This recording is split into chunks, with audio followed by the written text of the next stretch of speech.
For more on Egypt's political turmoil, I'm joined by Rebecca Abou-Chedid, a fellow with the Truman National Security Project. Welcome to the show, Rebecca. What do you make of these latest protests? And I also want to ask you, is 1 year really long enough for a new president to make such drastic changes in this country?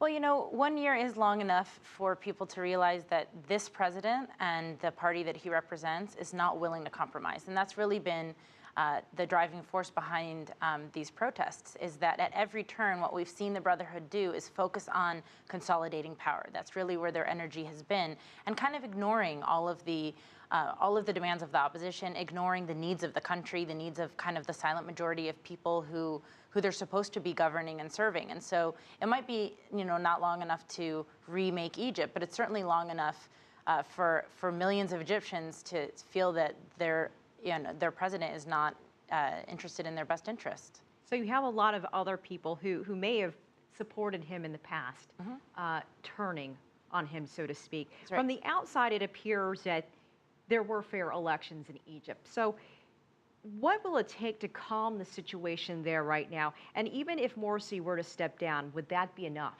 I think it's a very serious mistake to think that the free and fair election, this revolution, what people didn't go to the streets in the millions 2 years ago just to have a free and fair election. The free and fair election is required, but it's not all that's necessary for Egypt to become a democracy. And so once you have someone who's freely and fairly elected, they actually have to govern as a democratic elected governor. It's not that you win an election and now everyone must bow to you. And that's really how Morsi has behaved once in office. And so what we really need to see, what the Egyptian protesters are demanding, is that when you have a democratic government, you have to compromise. You have to listen to the opposition.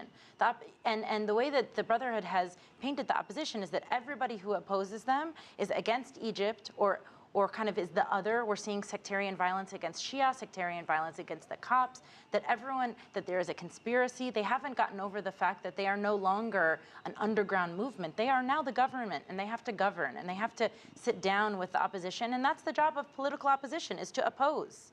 And the job of governors is to compromise and to kind of make it halfway. And the Brotherhood has shown no interest in that in their year in power. So who is waiting in the wings? Is there someone who could potentially step in should he step down? Is it someone from the opposition? And obviously, if there is someone else who takes that place, this is all sending a message.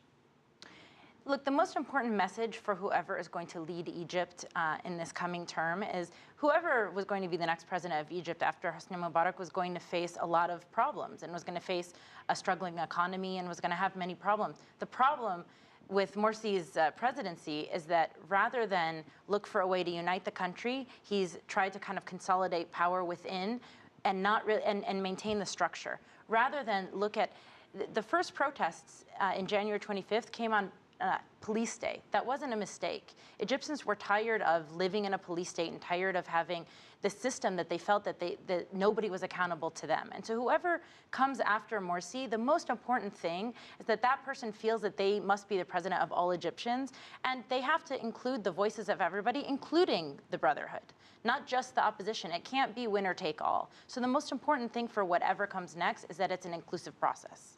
All right, Rebecca Abou-Chedid, we appreciate your perspective. Thank you so much for joining us Thanks. again on the show.